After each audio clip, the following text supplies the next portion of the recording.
Welcome to the fifth episode of India at 100.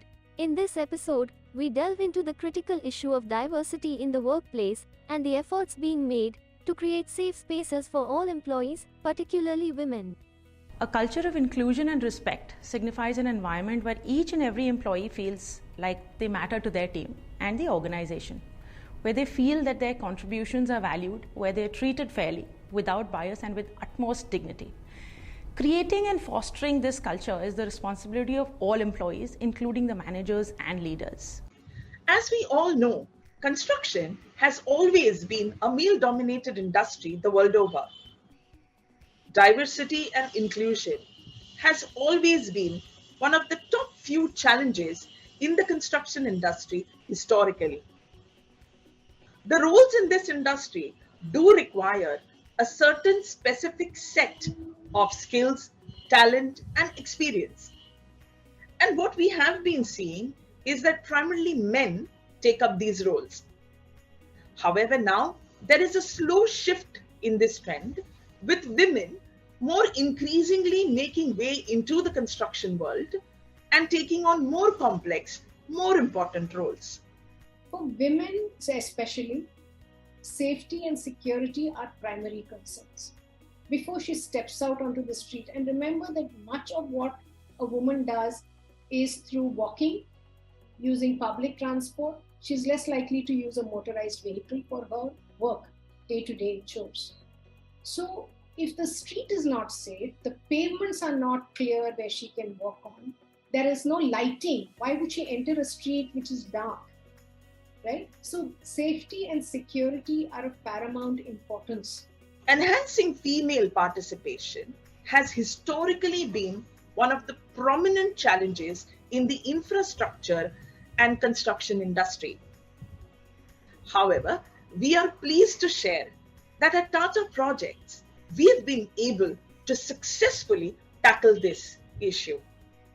We also do invest a lot of time in ensuring we create awareness on what are acceptable behaviors in a workplace, and this happens at various stages. When people join us, there is a clear session that is taken on what are the behaviors that are acceptable at the workplace, and this is something which is an ongoing aspect, and we keep conducting refresher trainings on this aspect through the year. This way, instead of only focusing on being reactive to cases when they come, we try to create better awareness and create a culture that ensures that our workplace is safe for all genders. When I speak about women, I don't mean only women. I also mean, children, elders, transgenders, all kinds of people who are not men. The reason is our cities are designed actually by men for men. It's a bit unfortunate that women are not involved in the design and development process of cities. But having said that, what we have today, women and men experience the city very, very differently. A man walks with great confidence at any time of the night, on a street, on a pavement. He can loiter on the street. A woman cannot do it. So it doesn't seem to be a fair city to all its citizens, right? And you see this across the board, across all the cities in the country. Unfortunately, in the current times, workplace diversity and inclusion does not just happen by itself. It requires attention, intention, and an effort on an ongoing basis. Leaders have a very critical role in facilitating this. We need to have a clear, specific plan, devote the right time, prioritization, and resources to impact not only at the hiring stage, but also the day-to-day team interactions and behaviors of the employees. We have focused relentlessly on building a culture of inclusivity by imbibing the values of diversity and inclusion across the organization, right from strategy planning to policy framework to project execution and final closure. By sensitizing all our teams through targeted communication and development efforts. Simple changes that would make a difference. Be aware of the unconscious bias that is there. Be an ally to the non-majority groups and amplify their voices and views. While developing your people strategy, ask the right questions to ensure that there's enough emphasis on diversity and inclusion right from the planning stage. So the organization shows a lot of empathy for any of our colleagues who have had these hard experiences. Had created this mental counseling helpline, which is accessible to all our employees at all levels and at all locations.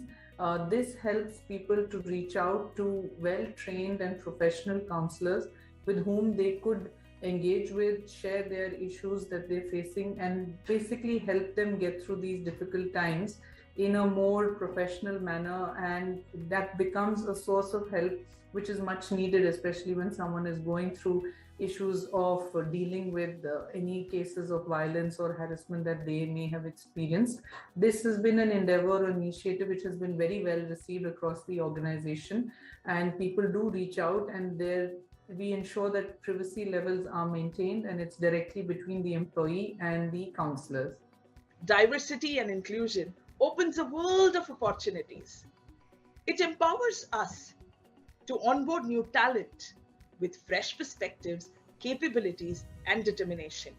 The bottom line is, if this country has to achieve its ambition of a $5 trillion economy, 50% of the population, which is currently not engaged, needs to get engaged, needs to participate in creating that wealth, which really means women need to join the workforce in large numbers.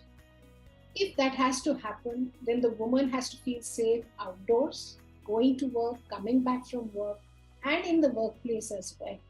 Modified and or introduce gender-friendly policies, including sexual harassment, maternity, and more importantly, paternity-related.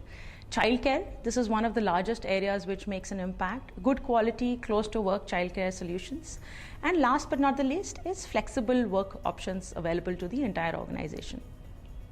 At Tata Projects, we have made it our mission to encourage more and more women to join this industry by making them feel comfortable, by giving them a work environment which is inclusive and safe, by welcoming them regardless of race, religion, caste, through our all-inclusive policies and strong work ethics.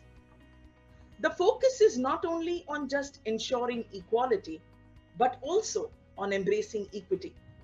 The challenges are many. It will take time because there is a mindset that has to change, but it can be done provided there is strong leadership from the top.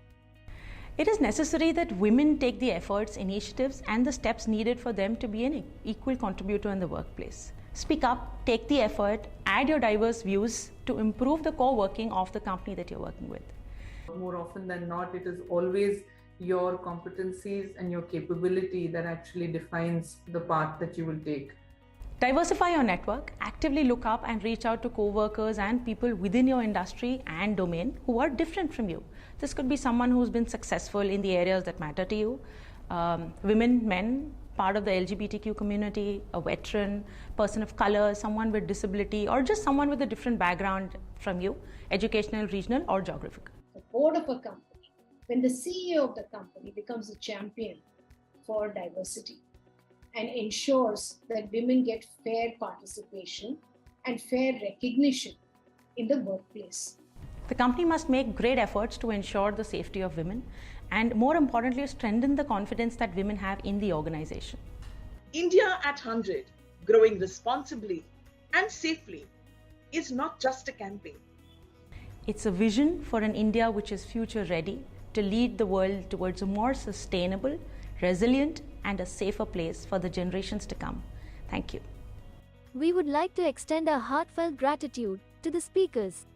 Your insights and recommendations have been truly enlightening and inspiring. Let us all work together to create safe and inclusive work environments for everyone, especially women.